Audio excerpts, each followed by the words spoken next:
Let me start with this. I hate Spider-Man.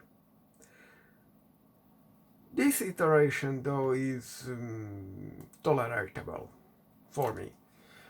It's quite funny, and they catch the bubbly talk aspect of the character. On the other hand, they changed pretty much everything else. One, he has a real friend he can really just hang out with, who even knows his double identity. That never was in the comics. The comics, by the way, is I really hate that because Spider-Man of the comics is about suffering. He's constantly suffering, both as Spider-Man, both as a photographer, both as a individual, you know. It just never works.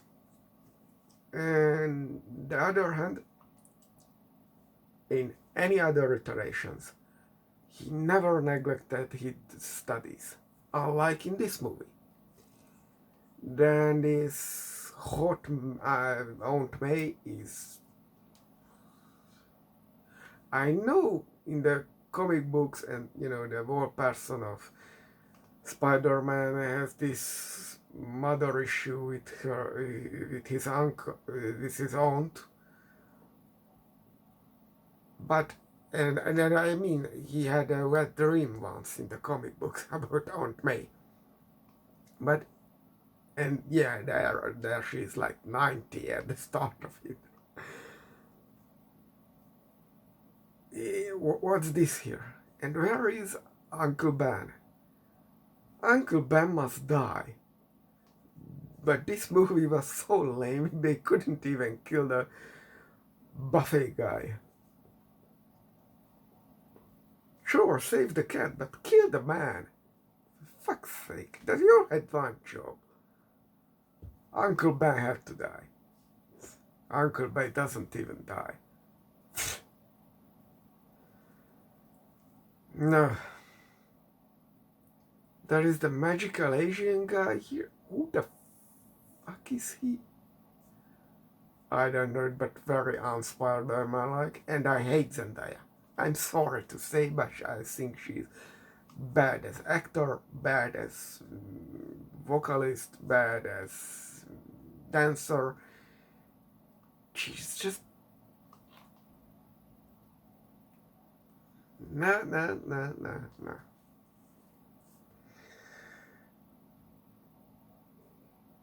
Then... Okay, the movie works.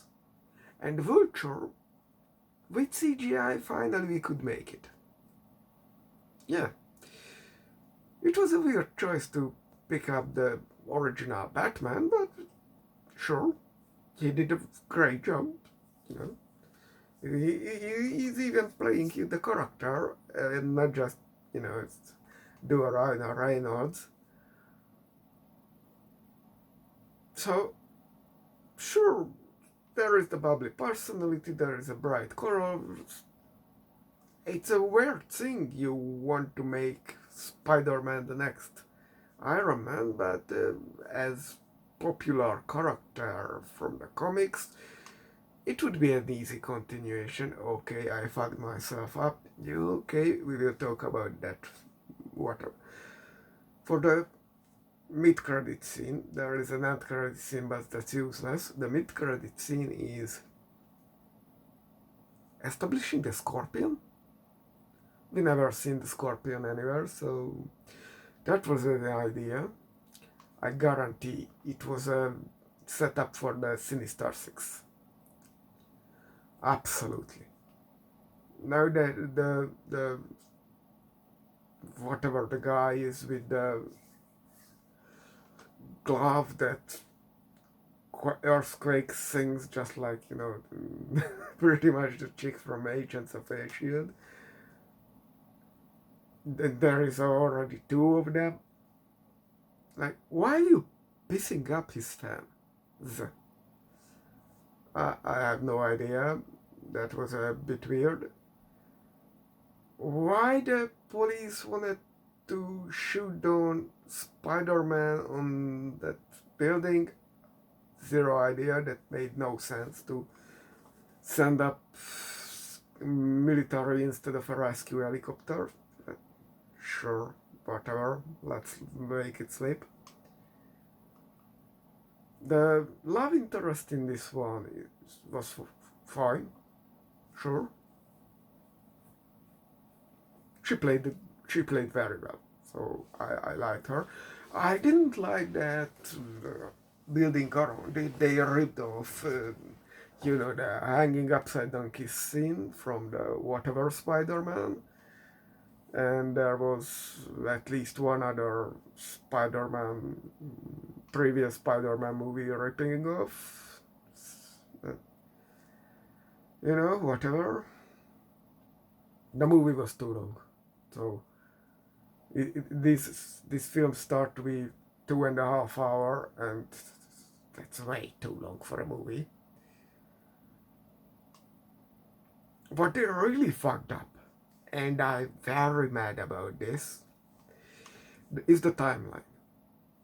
Because according to the cards, this was 8 years after the Vulture got his first loot, so to say. That was obviously from the Chidoris. And the Avengers played out in 2012. So this movie, according to that card, should happen in 2020. Of course, this was released in 2017, so that's a weird move, but of course, no one cares. But then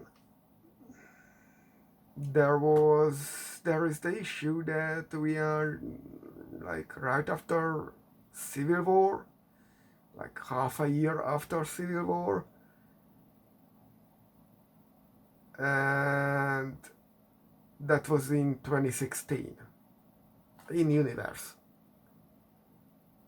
So someone fucked this really up.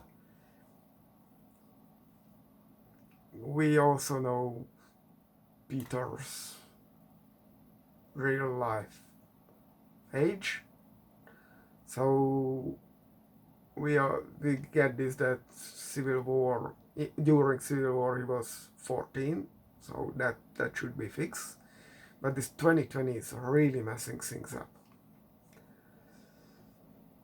Oh yeah, the order of the films and series and other installments, the Daily Bugle.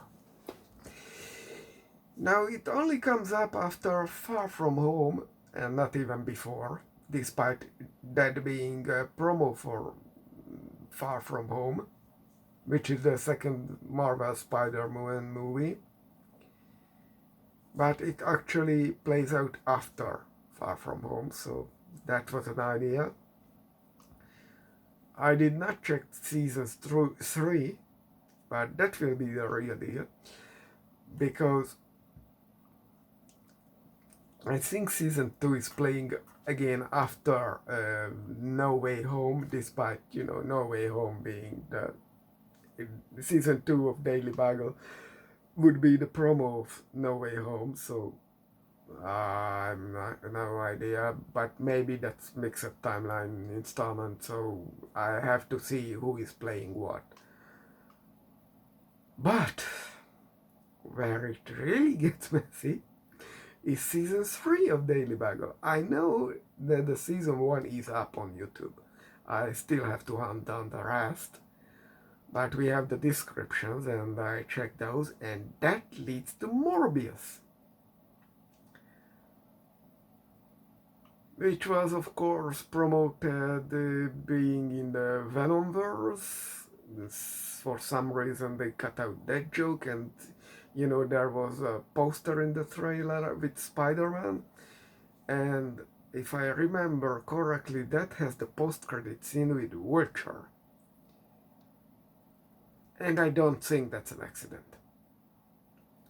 I absolutely think the plan was to merge the Sony and the Disney universe.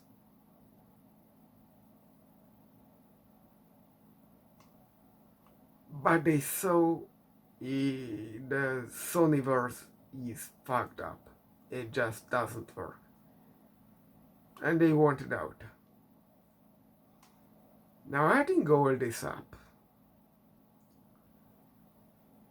puts the MCU is in a very uncomfortable situation because Spider-Man was supposed to be the next Iron Man.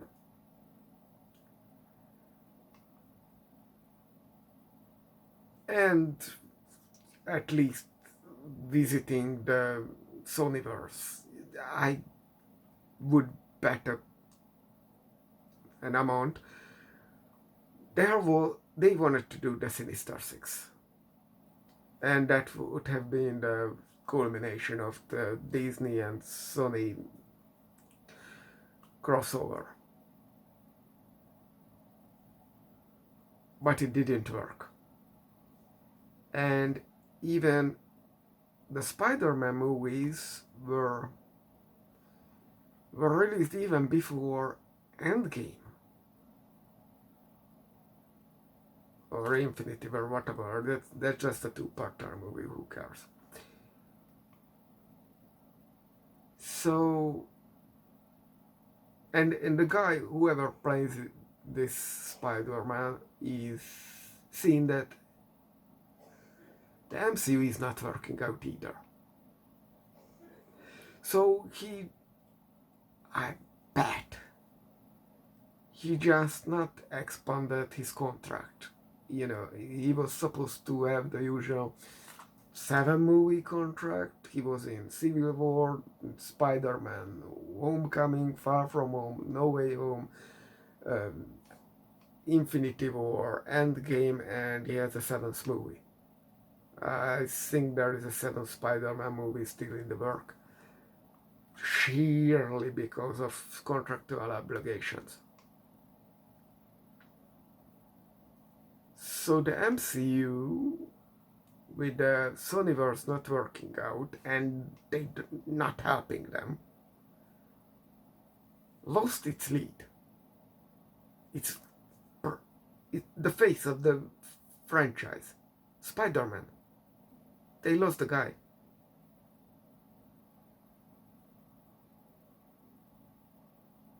Considering that they also lost Kang, and whichever idiot hired Harrison Ford, which was as wise as a move as DC hiring Tom Cruise for the Mummy movie, you know you can't keep around the guy. So why hire him? Because if you want the Red Hulk, you need it for more than a brief cameo. But you won't have it as a brief cameo. This is just like Tom Cruise. Tom Cruise ruined the universe, not DC, but universe, a dark universe. Because he flushed down one of their anti-hero and he couldn't be kept around because of budget. Harrison Ford is both expensive and old as fuck. So it's the same incompetent mistake. This is a disaster. I just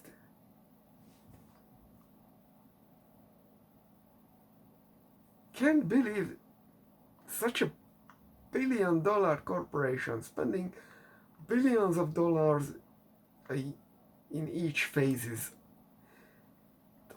150, 200 plus $1 million on every movie, and they do basic mistakes which hurt them very badly financially.